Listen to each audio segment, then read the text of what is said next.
My self doctor Aparna. आज का topic of discussion है सेल ऑर्गेनेली। चलिए मानते हैं हमको एक फैक्ट्री खोलनी है। हम दोस्तों ने सोचा हम एक फैक्ट्री खोलेंगे, तो कुछ लोग इकट्ठे हुए। एक ने बोला मेरे अंदर लीडर क्वालिटी अच्छी है, तो मैं क्या बनूंगा, मैनेजर, राइट।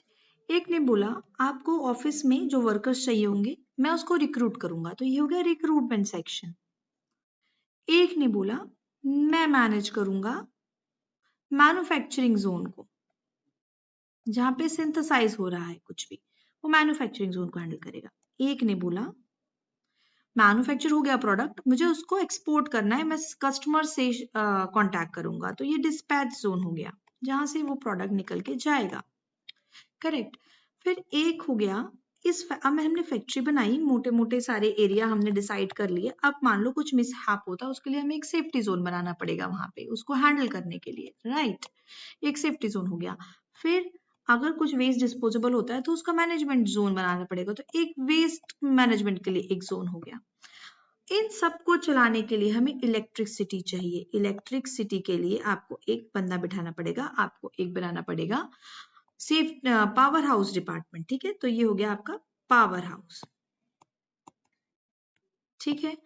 अब इन सब में काम करने के लिए रिक्रूटमेंट ने रिक्रूट कर दिए वर्कर्स, तो खूब सारे वर्कर्स होंगे जो कि ये सब मैन्युफैक्चरिंग करेंगे, कुछ डिस्पैच में मदद करेंगे, राइट। तो वर्कर्स हो गए जो कि मैन्युफैक्चरिंग में मदद कर रहे हैं।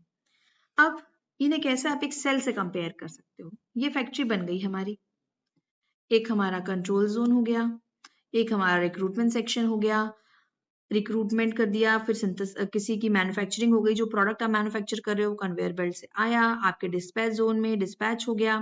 फिर एक सेफ्टी जोन हो गया, फिर एक पावर हाउस प्लांट हो गया, राइट। फिर अच्छा, एक फैक्ट्री में गेट होता है जो कि एंट्री डिसाइड करता है क्या अंदर आएगा क्या नहीं आएगा, ठीक है ना। अब बताइए सेल में क्या क्या हो सकता है, कैसे रिलेट करें एक सेल को। न्यूक्लियस क्या होगा हमारा, मैनेजर, कंट्रोल जोन, राइट। ये हो गया हमारा कंट्रोल जोन। फिर न्यूक्लियस के अंदर होता है न्यूक्लियोलस। न्यूक्लियोलस क्या होता है, रिक्रूटमेंट सेक्शन। ये रिक्रूटमेंट करता है किनकी, राइबोसोम की, क्योंकि राइबोसोम मैन्युफैक्चर करता है। ये है राइबोसोम, हमारे वर्कर्स। ये राइबोसोम क्या करेंगे, मैन्युफैक्चर करेंगे क्या, प्रोटीन, किस पे जाके, एंडोप्लाज्मिक रेटिकुलम। तो ये हो गया आपका मैन्युफैक्चरिंग एरिया, ठीक। फिर मैन्युफैक्चर होने के बाद वो प्रोटीन कहाँ चले जाएगा, गोल्गाई पे, किस लिए, डिस्पैच के लिए, ठीक है। अब इन सबको प्रोसेस करने के लिए आपको क्या चाहिए, एनर्जी। कौन देगा, माइटोकॉन्ड्रिया। अब कुछ मिसहैप हो गया तो उसके लिए क्या होना चाहिए आपके पास, एक सेफ्टी जोन, वो हो गया पेरोक्सी जोन। फिर कुछ वेस्ट बनेगा, उसको डिस्पोज ऑफ करने के लिए क्या चाहिए आपको, लाइसोसोम, राइट। क्या सेल के अंदर आए क्या नहीं आए उसके लिए आपको एक गेट चाहिए फैक्ट्री का, जो कि है आपकी प्लाज्मा मेम्ब्रेन। ये आपकी एंट्री रेगुलेट करती है। ये सब कहाँ हो रहा है, एक फ्लोर पे। फैक्ट्री किसी फ्लोर पे होगी, ये फ्लोर क्या है, साइटोप्लाज्म, जिस पे हमारा सेल है। ये सारे ऑर्गेनेलीज हैं, साइटोप्लाज्म में है, ठीक है। तो इस तरह हम कंपेयर कर सकते हैं एक सेल को एक फैक्ट्री से, राइट। अब हम एक इंडिपेंडेंटली एक एक ऑर्गेनेली को डिस्कस करेंगे। तो अब मान लीजिए आप किसी ऑर्गेनेली को कैसे पहचानते हैं कि कौन सी ऑर्गेनेली है। हम क्या करते हैं, सैंपल लिया, सीरम सैंपल, उसको सेंट्रीफ्यूज किया। सेंट्रीफ्यूज करने से क्या होगा, वो अपने डेंसिटी के अकॉर्डिंगली फ्रैक्शनेट हो जाएगा हर ऑर्गेनेली, राइट। अब कौन सा ऑर्गेनेली कौन सा है उसके लिए सबके पास एक मार्कर एंजाइम होता है, राइट। जैसे एक फैक्ट्री में कौन सा डिपार्टमेंट कौन सा है, सबके पास बाहर एक बोर्ड लगा होता है जिससे हम पहचान लेते हैं ये वाला डिपार्टमेंट है, ये मैनेजर का ऑफिस है, ये मैन्युफैक्चरिंग जोन है, ये डिस्पैच जोन है। सबके बाहर एक बोर्ड लगा होगा। ऐसे ही हर ऑर्गेनेली के पास एक मार्कर एंजाइम होगा। अब कौन से ऑर्गेनेली के पास कौन सा मार्कर एंजाइम होता है, न्यूक्लियस के पास क्या होता है, हिस्टोन, ठीक है। एंडोप्लाज्मिक रेटिकुलम के पास क्या होता है, ग्लूकोज 6 फॉस्फेटेज। गोल्गाई के पास क्या होता है, गैलेक्टोसिल ट्रांसफरेज। लाइसोसोम के पास क्या होता है, एसिड फॉस्फेटेज। माइटोकॉन्ड्रिया के पास क्या होता है? Cytochrome oxidase. पेरोक्सिसोम के पास क्या होता है? कैटालेज। साइटोप्लाज्म में क्या होता है? LDH, lactate dehydrogenase. Plasma membrane के पास क्या होता है? Sodium potassium ATPase pump. Right, तो ये सब क्या है? आपके मार्कर एंजाइम, जिससे हम ये पहचान लेते हैं कि ये वाला ऑर्गेनेली है।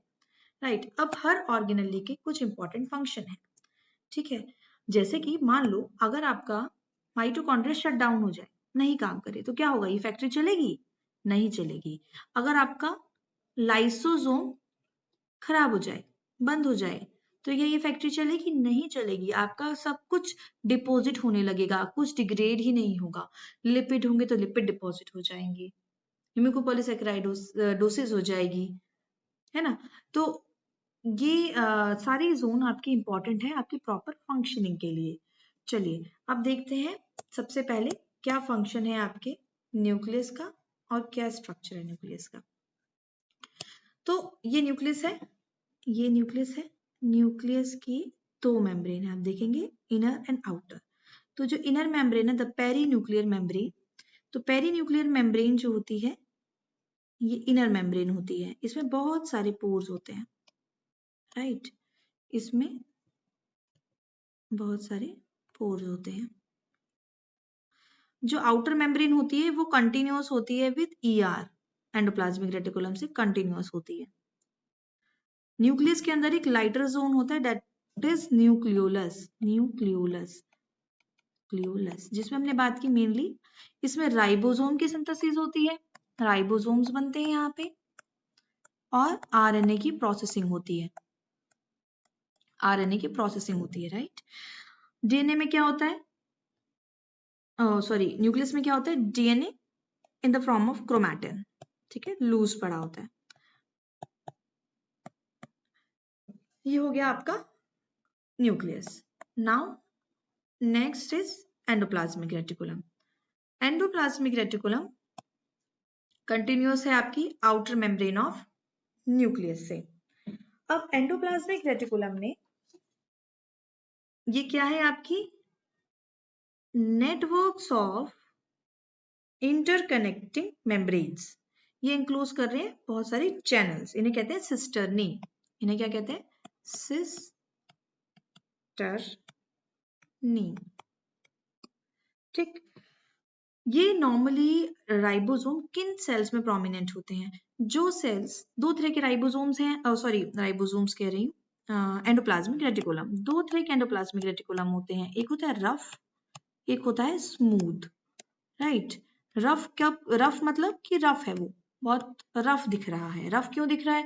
क्योंकि एंडोप्लाज्मिक रेटिकुलम के ऊपर आ जाते हैं राइबोसोम्स जो काम करते हैं। राइबोसोम्स एक्चुअली प्रोटीन सिंथेसिस के लिए इंपॉर्टेंट है ना। तो जो ये अगर राइबोसोम प्रोटीन कहाँ सिंथेसाइज करते हैं? आपके ER के ऊपर। तो ऐसी स्ट्रक्चर होने के कारण ये रफ दिखता है, इसलिए इसे कहते हैं रफ एंडोप्लाज्मिक रेटिकुलम, जो कि मेनली प्रोटीन सिंथेसाइज करते हैं। अगर एंडोप्लाज्मिक रेटिकुलम आपके लिपिड सिंथेसाइज करते हैं, ठीक है, तो एक्चुअली जो स्टेरॉइड हार्मोन सिंथेसाइज कर रहे हैं सेल्स, उसमें स्मूथ एंडोप्लाज्मिक रेटिकुलम प्रोमिनेंट होते हैं। जिसमें प्रोटीन सिंथेसिस हो रही है उनमें रफ एंडोप्लाज्मिक रेटिकुलम जो होता है वो प्रोमिनेंट होते हैं। ठीक है, तो ये हो गए टाइप्स ऑफ ER। अब एक्चुअली ER में होता क्या है? प्रोटीन सिंथेसिस हो रही है तो कितना? केवल प्रोटीन एक्चुअली क्या है? एक अमाइनो एसिड की चेन, अमाइनो एसिड की चेन है प्रोटीन। इसे कहते हैं केवल, अगर सिंपल अमाइनो एसिड से जुड़ जाए इसे क्या कहते हैं? Primary structure. तो ये प्राइमरी स्ट्रक्चर क्या होता है? इसके बाद इसकी फोल्डिंग होती है, इसके बाद ये प्रोटीन फोल्डिंग होती है। हम ये प्रोटीन केमिस्ट्री में पढ़ेंगे कैसे एक प्रोटीन बनता है। पहले उसमें अमीनो एसिड्स आपस में जुड़ के एक प्राइमरी स्ट्रक्चर बनाते हैं, एक सीरीज बनती है बस। फिर ये आपस में इंटरेक्ट करके क्या बनाएंगे? सेकेंडरी स्ट्रक्चर बनाएंगे जो कि फोल्डिंग्स हैं। ठीक है, ये फोल्डिंग कौन करवा रहा है? एक्चुअली चैपरॉन्स नाम के प्रोटीन होते हैं जो कि आपकी प्रोटीन फोल्डिंग में हेल्प करते हैं। ये प्रोटीन फोल्डिंग करवा रहे हैं। ये सब कहाँ हो रहा है? ईआर में। तो प्राइमरी स्ट्रक्चर और फोल्डिंग होना, बस इतना ही होता है ईआर में। इसके बाद एंडोप्लाज्मिक रेटिकुलम से वो चला जाता है गोल्गी में, जिसमें जाके फर्दर मॉडिफिकेशन होगी। केवल इतना ही होना प्रोटीन बनना नहीं होता। प्रोटीन कब काम करेगा? जब उसमें प्रॉपर उसकी सारी मॉडिफिकेशंस वगैरह हो जाएंगे, तब वो फंक्शनल होता है एक प्रोटीन। तो क्या क्या मॉडिफिकेशंस होती हैं? मॉडिफिकेशन में प्रोटीन में आता है बहुत सारी चीजें होती हैं, जिसमें से एक कॉमन ग्लाइकोसाइलेशन। तो ओ लिंक ग्लाइकोसाइलेशन और एन लिंक ग्लाइकोसाइलेशन होता है। O linked glycosylation, O linked और एन लिंक्ड।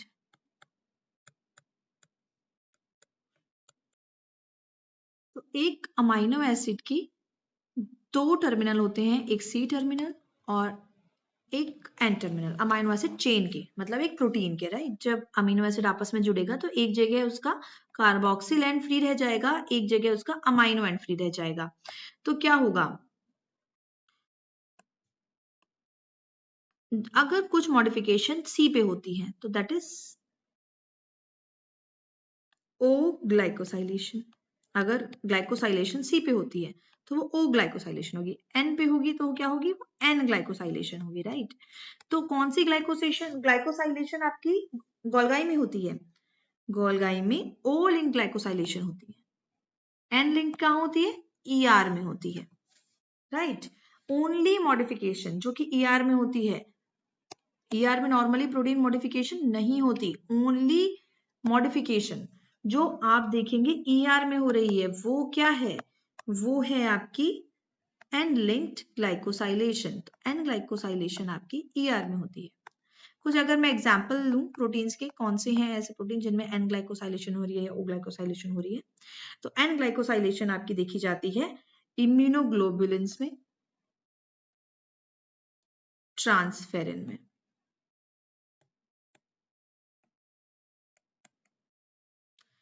ओ लिंक ग्लाइकोसाइलेशन किस में देखी जाती है?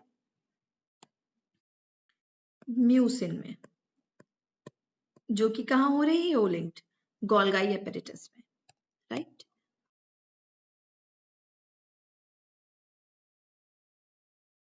नाउ अब गोल्गी पे आते हैं। गोल्गी एपेरेटस का क्या काम है? हमने बात की गोल्गी एपेरेटस का क्या काम है। गोल्गी क्या कर रहा है? उसका काम है मॉडिफाई करना,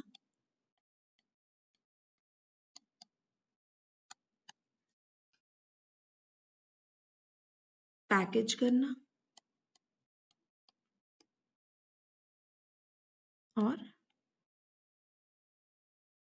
शिप करना, ठीक है। वो मॉडिफाई करता है, पैकेज करता है और शिप करता है। किसको? जो प्रोटीन्स और जो वो सिंथेसाइज कर रहा है उन मॉलिक्यूल्स को। उसकी डेस्टिनेशन डिसाइड करना किसका काम है? गोल्गी एपेरेटस का काम है, राइट। कई बार ऐसा भी होता है कि आप डेस्टिनेशन उसकी डिसाइड नहीं हुई, तो क्या होगा उससे? वो प्रोटीन उस डेस्टिनेशन पे नहीं पहुंच पाएगा, राइट। इसका एग्जाम्पल क्या है? Example is one example is I cell disease. I cell disease में क्या होता है? लाइसोसोमल में लाइसोसोम्स में एंजाइम है। लाइसोसोम में एंजाइम जो जाते हैं वो टैग्ड होते हैं, ठीक। वो कौन से टैगिंग होती है उनमें? मैनोज 6 फॉस्फेट, ये टैगिंग होती है, टैग, ठीक है ना। ये टैग लगता है। जो टैग लगेगा अगर मोनो 6 फॉस्फेट का एंजाइम में, तो वो एंजाइम जाएगा लाइसोसोम में, राइट। पर अगर टैगिंग नहीं हुई तो वो एंजाइम पहुंच नहीं पाएगा, वो फ्री घूमता रहेगा साइटोप्लाज्म में, पर वो लाइसोसोम में नहीं जाएगा, राइट। तो क्या होता है? एम्प्टी लाइसोसोम हो जाता है। लाइसोसोम खाली होगा, उसमें कोई एंजाइम नहीं होगा, उसका एंजाइम घूम रहा है आराम से साइटोसोल में। क्या डिजीज है? उसको डिजीज को कहते हैं I cell disease, empty lysosome disease, right. Now next organelle, कौन सा ऑर्गेनेली डिस्कस करेंगे? Lysosomes. Let's discuss about lysosome. अब लाइसोसोम में क्या है? लाइसोसोम का हमने मार्कर एंजाइम पढ़ा है, एसिड फॉस्फेटेज, लाइसोसोम। लाइसोसोम का काम क्या है? जितना भी अनवांटेड मॉलिक्यूल्स और डेब्रिस है उसको हाइड्रोलाइज करना। ठीक है, आपके सेल में जितना भी अनवांटेड मॉलिक्यूल्स हैं वो आपके लाइसोसोम के अंदर चले जाते हैं और इसके अंदर एसिड फॉस्फेटेजेस हैं, जो कि इसको डिग्रेड कर देते हैं। राइट, क्या क्या एसिड फॉस्फेटेजेस हैं इसके पास? अलग अलग एसिड फॉस्फेटेजेस हैं इसके पास। इसके पास लिपिड डाइजेशन के लिए हैं, ठीक है, इसके पास प्रोटीन डाइजेशन के लिए हैं, इसके पास कार्बोहाइड्रेट के लिए भी हैं। अगर ये सब नहीं हुए तो क्या होगा? वो डिग्रेड नहीं होंगे, वो क्या होने लगेंगे? स्टोर। तो वो होती है लाइसोसोमल स्टोरेज डिसऑर्डर्स, वो स्टोर हो जाएंगे लाइसोसोम में। ऐसी बहुत सारी डिजीजेस हैं जिसके कारण उसकी डाइजेशन इश्यूज मतलब आपके पास वो एंजाइम्स नहीं हैं या डिफेक्टेड है लाइसोसोम में, जिसके कारण वो डाइजेस्ट नहीं हो पा रहा, डिग्रेड नहीं हो पा रहा और उसकी डिपोजिशन हो रही है। फॉर एग्जाम्पल हम पढ़ेंगे चैप्टर में, लिपिड चैप्टर में, अबाउट स्फिंगोलिपिड्स,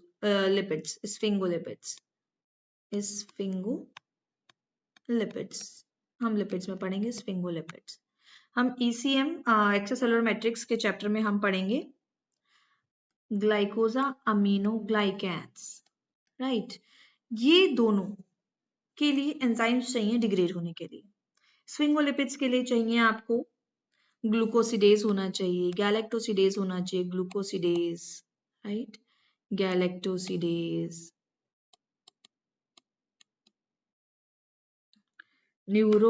न्यूरामिनिडेज,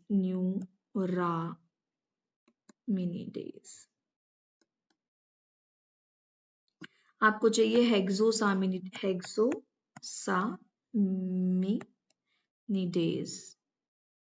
आपको चाहिए स्फिंगोमाइलिनेज,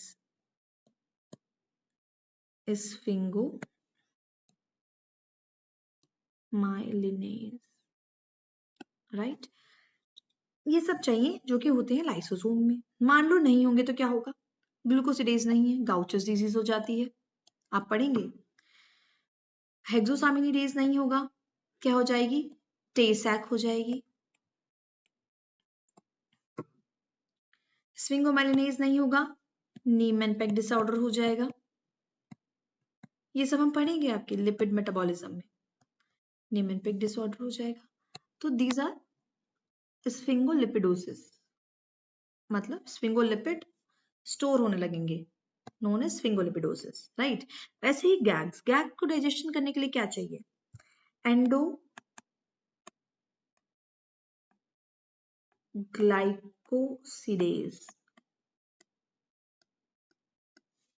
एंडोग्लाइकोसिडेज चाहिए,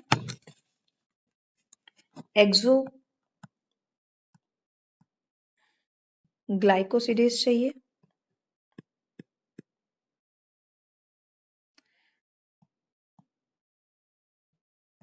सल्फेटेज चाहिए। क्या होगा? नहीं होगा तो ये इनके डाइजेशन नहीं हो पाएगा तो क्या होगा? आपके म्यूकोपॉलीसेक्राइडोसिस हो जाएंगी। ठीक है, क्या क्या है? Hunter, hurler, right. ऐसे ही गैग्स में को डाइजेशन करने के लिए क्या चाहिए? हाइलुरोनिडेज नहीं होगा तो क्या हो जाएगी? डिजीज। अच्छा, तो इन डिसऑर्डर्स में मान लीजिए कोई एंजाइम नहीं है या दोनों ही नहीं है, लिपिड और गैग दोनों ही नहीं हो पा रहा डाइजेस्ट, तो ऐसे में क्या होता है? अगर स्फिंगोलिपिडोसिस प्लस म्यूकोपॉलीसेक्राइडोसिस दोनों है तो उसे क्या कहते हैं? उसे कहते हैं म्यूकोलिपिडोसिस, नोन एज म्यूकोलिपिडोसिस। राइट, ये सब हम डिटेल में पढ़ेंगे इन सेपरेट चैप्टर्स। अच्छा, चलिए, अब गाउट में क्या होता है? गाउट में क्या होता है? गाउट में मोनोसोडियम मोनोसोडियम यूरेट क्रिस्टल बनते हैं, मोनोसोडियम यूरेट क्रिस्टल्स बनते हैं, right. Monosodium urate crystals knee joint में डिपॉजिट होते हैं। इन क्रिस्टल को फैगोसाइटोस कर लेता है मैक्रोफेज, ठीक है। मैक्रोफेज इन्हें खा गया। खाने के बाद मैक्रोफेज एक सेल है, सेल के अंदर लाइसोसोम होगा, उस लाइसोसोम का काम है डिग्रेड करना, तो ये एक्चुअली क्रिस्टल होंगे लाइसोसोम के अंदर। अब ये क्रिस्टल शार्प होते हैं तो लाइसोसोम क्या होता है, लाइसोसोम फट जाता है, बर्स्ट कर गया। बर्स्ट करने से उसके एसिड फॉस्फेटेज बाहर आ गए। अब वो एसिड फॉस्फेटेज बाहर आ गए तो उन्होंने क्या किया, आपके सेल को डिस्ट्रॉय करना शुरू कर दिया। ये सेल हो जाएगा डिस्ट्रॉय और बर्स्ट। आसपास के एरिया में क्या स्टार्ट हो जाएगी, इन्फ्लेमेशन, जिससे क्या होगा, आर्थराइटिस। क्या हो जाएगा उससे, आर्थराइटिस,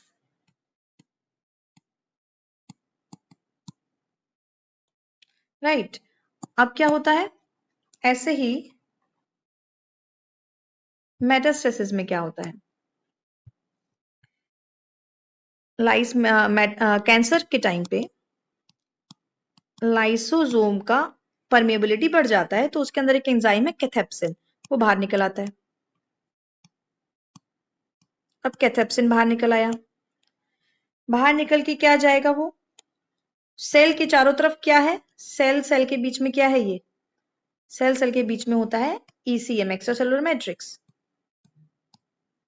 उसको क्रॉस नहीं कर पाता ना नॉर्मली, कोई सेल कहीं जाना है तो उस एक्स्ट्रा सेलुलर मैट्रिक्स को डिग्रेड करना स्टार्ट करता है कैथेप्सिन, उसको डिग्रेड कर देगा ताकि वो सेल ट्रैवल करके कहीं दूर जाके मेटास्टेसिस कॉज कर पाए, ठीक है ना। कैंसर में क्या देखा जाता है, मेटास्टेसिस, सेल इधर से उधर चला जाता है कैंसर का और वहां पे भी कैंसर होने लगता है। तो all this because of release of cathepsin, जो कैथेप्सिन रिलीज करके वो ईसीएम में को डिग्रेड करता है ताकि वो सेल दूर जा पाए, राइट। ऐसे ही सिलिकोसिस में क्या होता है,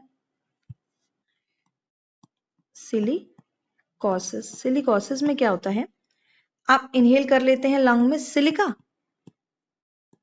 सिलिका लंग में आ गया, लंग में होंगे मैक्रोफेजेस, सेम अगेन मैक्रोफेज क्या करने वाले हैं, उसको खाने वाले हैं। मैक्रोफेज एक सेल है, सेल के अंदर क्या होगा, लाइसोसोम, तो वो सिलिका एक्चुअली चले जाएगा लाइसोसोम में। लाइसोसोम का क्या काम है, डिग्रेड करना डेब्रिस को, तो वो है डेब्रिस, उसके लिए उसने डिग्रेड करना है। पर सिलिका क्या होता है, शार्प, वो क्या करेगा, इस लाइसोसोम को कर देगा बर्स्ट, अंदर से जो उसके एंजाइम होंगे निकल आएंगे बाहर। अब वो सारे एसिड फॉस्फेटेजेस है वो डिग्रेड करने लगते हैं सेल को, और सेल को बर्स्ट कर देते हैं और वहां पे रिलीज करते हैं इन्फ्लेमेटरी फैक्टर्स। तो वहां क्या होती है, इन्फ्लामेशन, जो कि मेन कॉज है सिलिकोसिस का,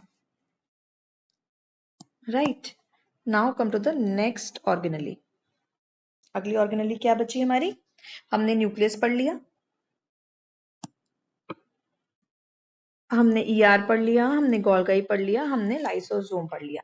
अब दो ऑर्गेनेलीज हमारी बची हैं जो कि है आपकी माइटोकॉन्ड्रिया और peroxisome. Now let's discuss about mitochondria. तो माइटोकॉन्ड्रिया, ये आपका माइटोकॉन्ड्रिया है। माइटोकॉन्ड्रिया में एक आउटर लेयर है, एक इनर लेयर है, राइट। आउटर लेयर में जितने भी प्रोटीन्स हैं वो कौन सिंथेसाइज कर रहा है, आपका न्यूक्लियस। इनर लेयर के प्रोटीन्स कौन सिंथेसाइज करता है, अंदर इसका खुद का माइटोकॉन्ड्रिया, जो कि इसके इनर प्रोटीन सिंथेसाइज कर रहा है। अब मेनली प्रोटीन्स जो इनर मेम्ब्रेन पे हैं क्या है, हमें पता है ईटीसी है, साइटोक्रोम, P450 सिस्टम है।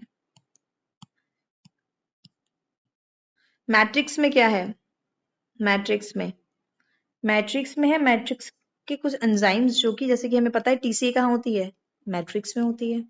हीम सिंथेसिस कहाँ होती है, मैट्रिक्स में होती है, राइट। यूरिया साइकिल कहाँ होती है, मैट्रिक्स में होती है, ठीक है। अच्छा, आज के अलावा हमारे फंक्शंस क्या है, हमें ये तो पता है कि माइटोकॉन्ड्रिया एक एटीपी पावर हाउस है जो एटीपी बनाता है। एटीपी कैसे बन रहा है, एटी से बन रहा है। इसके अलावा क्या माइटोकॉन्ड्रिया का कोई और फंक्शन है? माइटोकॉन्ड्रिया के इसके अलावा भी बहुत सारे फंक्शन है। नंबर 1, पहले तो हमें सबको पता है एटीपी प्रोडक्शन, पहला हो गया एटीपी प्रोडक्शन। दूसरा है apoptosis regulation. Apoptosis regulation, apoptosis मतलब सेल का अपने आप मर जाना। तो एपोप्टोसिस को रेगुलेट ही करता है। कैसे करता है? साइटोक्रोम सी को रिलीज करता है। साइटोक्रोम जो सी होता है वो जाके कैस्पेस पाथ होता है उसको स्टार्ट कर देता है। कैस्पेस रिलीज करवा के कैस्केड स्टार्ट करता है, वो हम पढ़ेंगे एपोप्टोसिस में। फिर कैल्शियम होम्योस्टेसिस मेंटेन करता है। इसके पास कैल्शियम स्टोर होता है, ये कैल्शियम होम्योस्टेसिस को मेंटेन करता है। होम्योस्टेसिस मेंटेन करता है। फिर ईटीसी होती है तो क्या बनता है? एटीपी बनता है। अगर ईटीसी से एटीपी ना बने, वो एनर्जी रिलीज हो जाए, तो वो क्या होगा? थर्मोजेनेसिस में हेल्प करता है। इस तरीके से ये थर्मोजेनेसिस में हेल्प करता है। इसके अलावा ये आरओएस जनरेशन करता है। आरओएस मतलब रिएक्टिव ऑक्सीजन स्पीशीज। अब जब इलेक्ट्रॉन ट्रांसपोर्ट होगा तो रिएक्टिव ऑक्सीजन स्पीशीज जनरेट होंगे तो उसके पास अपना खुद का एक डिटॉक्स सिस्टम होता है, उसको डिटॉक्स भी करता है। ठीक है। इसके अलावा आप देखेंगे कि इसके पास खुद का डीएनए है। वो क्या शो करता है? मैटरनल इनहेरिटेंस है। वो मदर्स टू मदर में सेम एज इट इज जा रहा है, मैटरनल इनहेरिटेंस है, राइट? इनके डीएनए में ये हमारी मदर से आया, उनकी मदर से आया, उनमें उनकी मदर से आया, इनहेरिटेंस। बहुत ज्यादा हाई म्यूटेशन रेट है इसके डीएनए में, हाई म्यूटेशन रेट है, क्योंकि इनके ईटीसी के प्रोटीन्स इसी से सिंथेसाइज हो रहे हैं, इनके डीएनए से, तो इनके म्यूटेशन अगर होगा तो इफेक्ट माइटोकॉन्ड्रिया में आएगा। तो बहुत कुछ डिसऑर्डर्स हैं जो इंपॉर्टेंट है इसके माइटोकॉन्ड्रिया के। पहला मेलास क्या है? Mitochondrial encephalopathy, lactic acidosis, stroke like episodes. Then second is LHON, Leber's hereditary optic neuropathy. फिर है तीसरा MERRF, myoclonic epilepsy, ragged red fiber disease.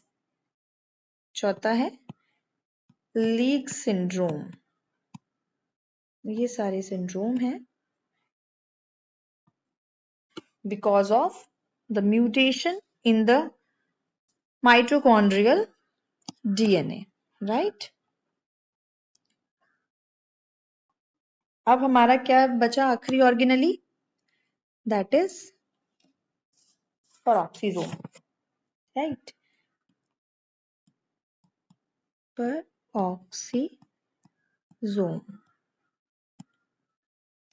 peroxisome में हमने पढ़ा इसका मार्कर एंजाइम क्या है? कैटालेज।